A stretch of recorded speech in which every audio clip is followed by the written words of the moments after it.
Hey everybody, today we're going to be going over the long-awaited base skin video. We're going to kind of cover them in a bracketed style of best, good, medium, bad, and I'm going to tell you kind of why things are put where they're put and kind of how I would approach the base skins. By no means does this mean that this is the absolute only way you should see these bases. Some bases might be better for some people, some bases might be worse for some people. But this is kind of a guide to, hey, if I had a choice between a best, good, medium, and bad base, this is kind of where I would lean if those were the four choices I had. So with that, we are going to jump into the first one, which is the bad bases. So these bases are here because they don't have anything spectacular about their equipping bonuses, and they don't have anything spectacular or unusual about their holding bonuses. They also don't have any skills that make them outstanding, but these bases are all here just because, well, they're obviously their base and they have to be put somewhere, and there's nothing overly outstanding against them. So we'll cover the one base we're going to cover, which is the Foggy Mushroom. So the Foggy Mushroom I'm highlighting because, not because of its holding in stock bonus, which is kind of crap, 7% attack bonus, a 10% army HP bonus, but because of the anti-scout. So this is the one unique base in the game that has an anti-scout. This allows you to not have your enemy know what you have, what's home, if you have reinforcements, or what may be existing. The downside to anti-scout in this game is not a lot of people scout, so that's why I put this way down in the bad, because this is very much a niche type of base where um, it's going to require a certain type of player that's really worried about being scouted, and to have this base on definitely puts you at a disadvantage that you're not equipping other things to have that anti-scout. If they wanted to really make this base worthwhile having, they should definitely put that as a holding bonus and make it so everybody would want this base. But otherwise, this base is kind of unfortunately useless unless you're kind of in a all out Warzone type of server. So with that, we're going to jump into the next section of bases, which is medium bases. So these bases are here for their own rights. Like I said, everything's kind of its own section, and I didn't just want to throw everything into a best section or a good section, so I kind of wanted to break it into kind of special tiers for you guys. These bases are all here mostly because they have a semi better holding bonus, and they do have their own things that are good about them, but the things that are good about them don't make them stand out above the bases that will be ranked higher than them. So with that, let's jump into the couple of bases here I'm going to highlight. The first of those bases is Leader's Demeanor. So this base does not have outrageous stats. So it's a 20% gathering speed bonus and a 20% gold production increase. But the thing about this base, and it doesn't say it in the skills or anywhere in here, is you get an extra march when you have this base, because to have this base, that means you are the leader of your server and you won capital. So that's kind of why this base is here. That extra march does a lot, whether you're gathering or attacking dark forces or whatever you may be doing. That extra march does help. The reason it's not higher up for having that extra march is because only one person in each server can get this, and that one person isn't even guaranteed to have this in each server, depending on if you own capital or not from server to server battles. So that's why that base is there. The next base we are going to talk about are the pop star and super fans. These go hand in hand. These are really good bases, believe it or not, if you can get them. These bases give you a +1 level unit merge, so this means instead of building level 80s, you can build your level 80s and then merge them all to level 81s. My base is currently full of 81s because I did have the pop star from my previous server. But the downside to these is they're not easy to get, and they're really not cheap to get if you're trying to get the permanent version. There's temporary versions of 1 day, 3 days, and 30 days, I believe, but those are temporary and they still aren't exactly cheap, and you kind of got to work with your server to obtain those. Otherwise, there's no other way to get these. So that's why these are so far down the list in my mind. But for a lot of other people, they may be higher up on the list, especially if you are able to get the permanent version. They're definitely almost a must-have, because level 81 troops are huge to have over level 80s. The last one I want to cover is the Flying Castle. So this base, I was torn whether to make this a medium or a good base. The holding stats aren't anything to write home about. 10% attack, 10% HP, 1% damage taken. The equipping stats are honestly not that great. 30% HP and then 15% army attack. The skill is what made me torn. So the skill is a 20% attack bonus to all units in the selected march queue, and it reduces your march time by 75%, and you can use that 5 times a day. So that's kind of what made me torn about where to put this.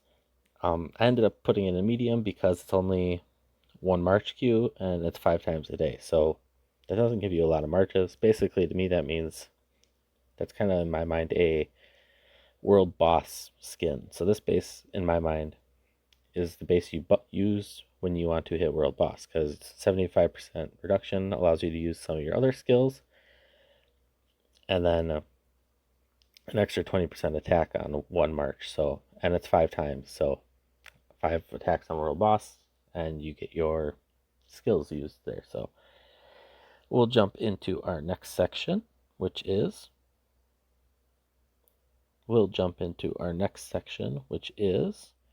the good bases. So these bases are starting to become a lot better. These bases have their own special things that make them good, and their own special things that still don't make them the best. Any of these bases, if you see one of your server mates running around or you have a chance to get these, definitely would grab these because they all do have their benefits.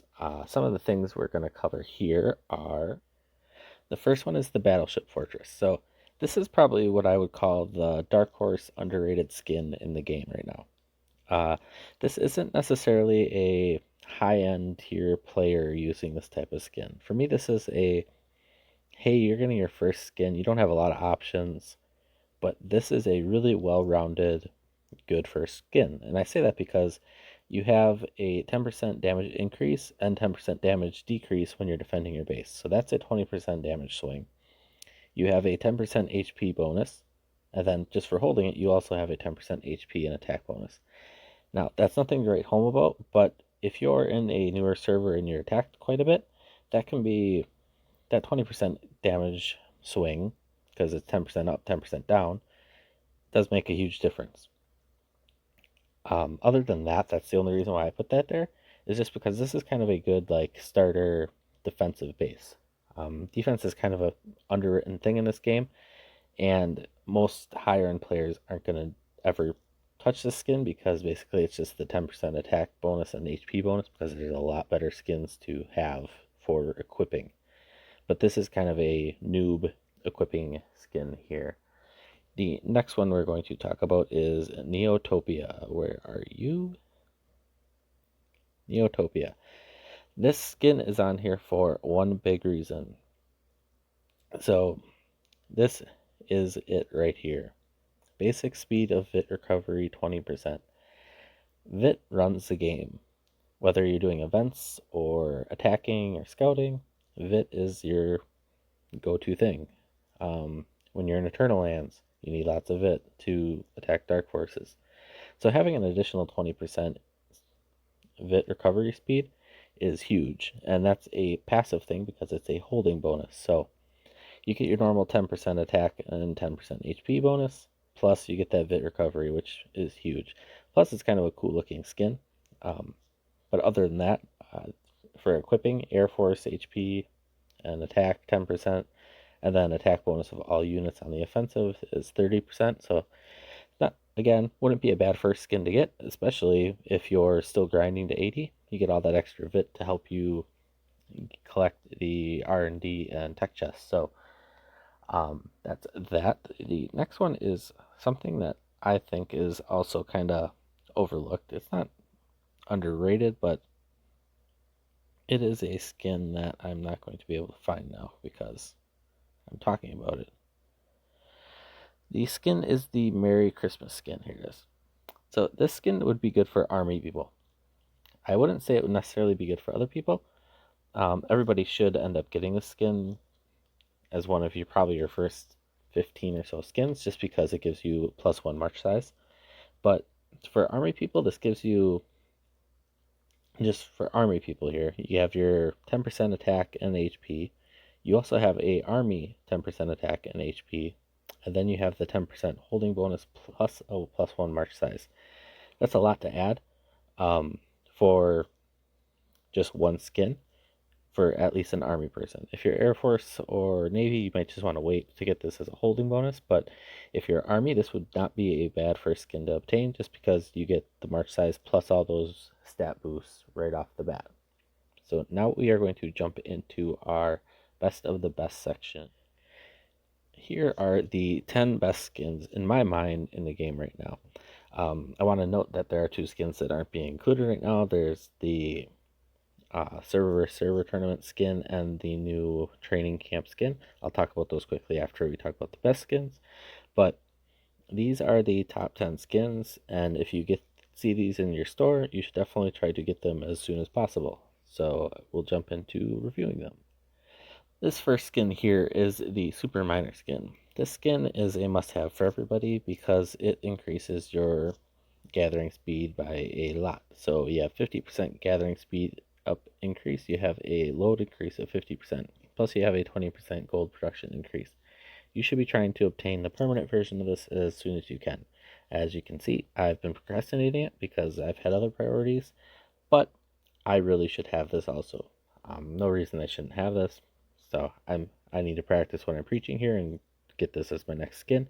But this allows you to go through your class update or class perks a lot faster. It allows you to get your suppression up, and it allows you to do better in events like the arms races and things like that, which can provide you better rewards. So definitely the probably most important skin in the game.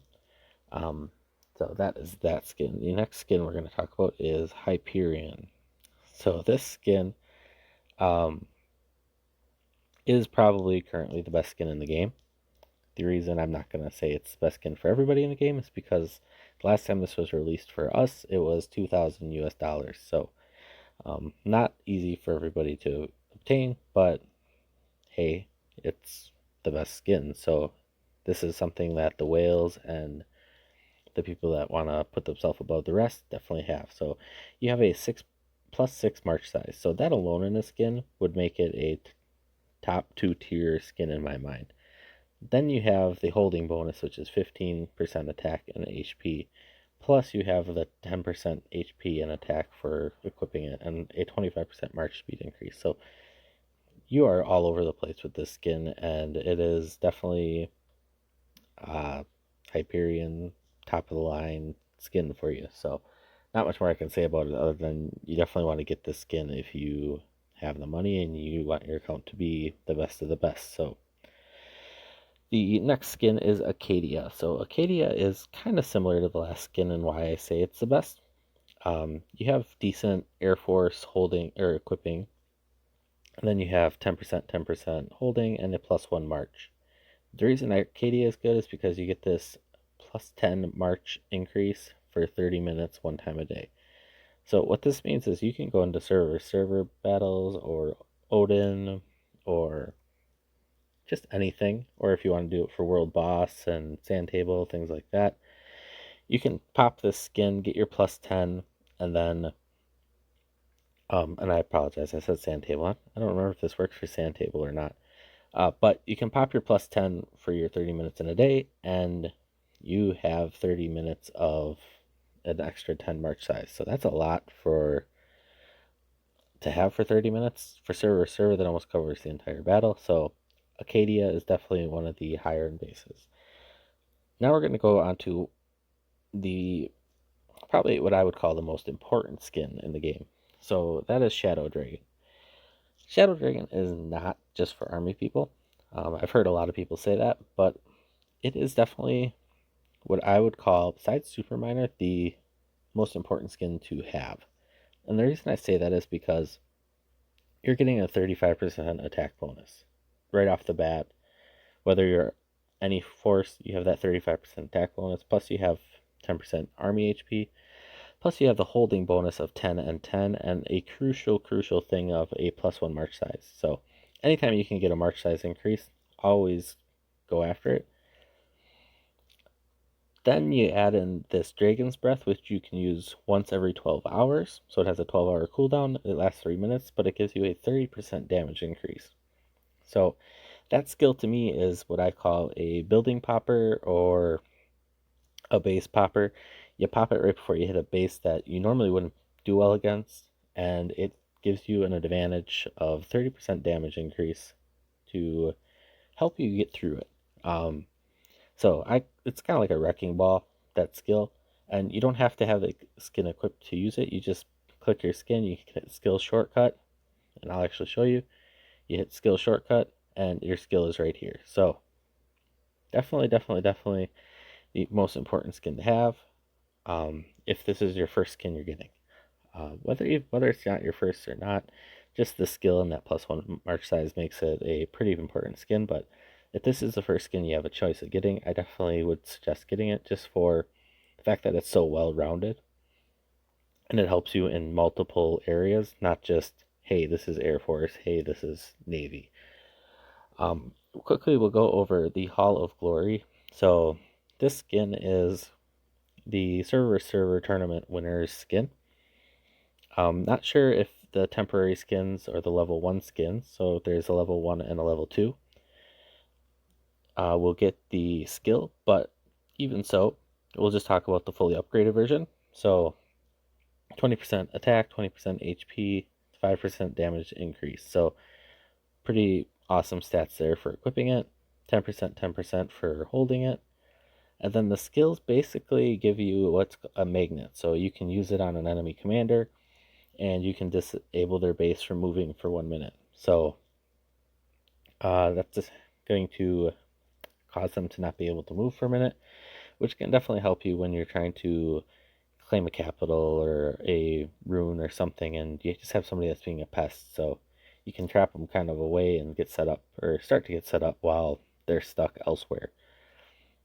The other one is Training Field, and I think I need to come into here. Oh, nope. Training Field we can do here. So Training Field is a base that I suggest upgrading. It has a 20% speed increase for training speed increase of 20%. If you're equipping it, 15% attack bonus, 15% HP bonus. Those aren't huge, but what you can do, and I'll show you in a second, you can switch skins between the Super Miner and this so that you just use the training base when you're about to start training troops. That's the only time this matters if it's being equipped, is for that 20%, is when it's first equipped. It needs to be when you're first clicking to train troops. If you do it in the middle, it's not going to update your time. If you do it at the end, it's not going to magically update your time. It has to be it has to be equipped before you start training. The holding and stock bonus isn't the greatest. 10% HP bonus, yeah. And then actually, I lied. I apologize for that. The holding and stock bonus is pretty good. All unit HP bonus 10%. The capacity of the first garage, dock, and hangar is +10, so that's an extra 10 troops of each type of troop you can hold in your base. And then the number of units you can instant train in a day is +10. That's why I say it's great, because anytime you can get free units, that's like having a +10 unit card in your base at all times. So helps you rebuild faster, helps you build in the middle of a battle. Basically, anytime you need it, it's there for you. So one last thing I want to mention about base skins is that don't underestimate holding bonuses. There's definitely a lot to holding bonuses, and I'm not going to go over all the total stats for them, but just from the stats that I have that don't include the 2 new bases, and I apologize if I typoed anywhere on my spreadsheet or anything, but I did double check everything and it should be good. You have all units HP bonus of 360%. You have all units attack bonus of 432%. So those two things alone are more than a 3 hero march fully perked bonus. So what I mean by that is you can get 3 perks all at 110% if they're fully perked, whereas the skills or the bonuses from bases is 360%. Plus, you get 432% with that for attack bonus. You get a +6 march size, a decreased damage taken of 18%, and an increased damage an all unit damage increase of 6%. Plus all the skills and all the various different things you can obtain for free. And that doesn't include a lot of the other smaller little things. I just kind of wanted to highlight the big things there. But that's definitely nothing to be written off about those holding bonuses. Plus, these don't go away. Heroes are always changing. Different hero skills and perks and things like that make a difference. Whereas if you have these holding bonuses, my holding bonuses aren't going anywhere. That 10% is always going to be 10% unless they decide to update the game and change the bases. But what I've noticed is they always only do that for the better. So with that, I hope you all have a wonderful day or night. Please remember to like and subscribe if you enjoy the content. Just a reminder about the little challenge I have going on for everybody. If we hit 5,000 subscribers by the end of March 2022, we will be doing a $100 gift card giveaway. Plus, I will be doing a face reveal. All you have to do to enter is to comment on one of my videos between now and March 2022 saying that, hey, this is my favorite video. Please make sure it says, hey, this is my favorite video if you want to be included, because that's what I'm going to be pulling to do the drawing live with my wife. So with that, have a wonderful night and see ya.